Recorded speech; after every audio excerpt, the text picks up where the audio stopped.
One of Vivaldi's biggest strengths is how customizable it is. If there are buttons you never use or tools you'd like quicker access to, you can customize Vivaldi's toolbars to fit your workflow. In this video, I'll show you how to add, move, and remove toolbar components in Vivaldi. To get started, open Vivaldi and right-click on any toolbar, such as the address bar, tab bar, status bar, or panel sidebar. Then select Customize Toolbars. Once the toolbar editor opens, you'll see a list of available toolbar components. To add a new button or component, use the drop-down menu in the toolbar editor to choose which toolbar's components you'd like to browse. Then simply click and drag the item you want to add onto the toolbar. As you drag the component, a vertical line will appear showing where it will be placed. Release the mouse button to add it to that location.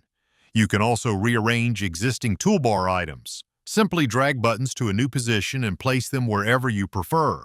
If there's a button you don't use, you can remove it as well. Open the toolbar editor and drag the unwanted component away from the toolbar.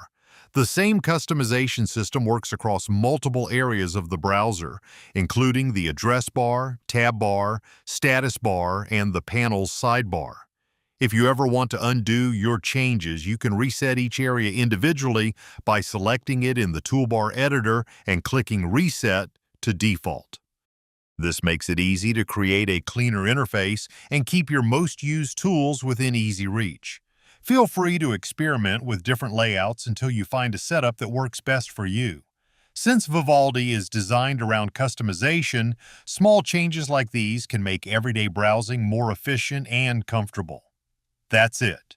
You now know how to personalize Vivaldi's toolbars and organize the browser in a way that works best for you. If you found this tutorial helpful, feel free to leave a like and subscribe for more tutorials, guides, and helpful tech tips. Thanks for watching, and I'll see you in the next video.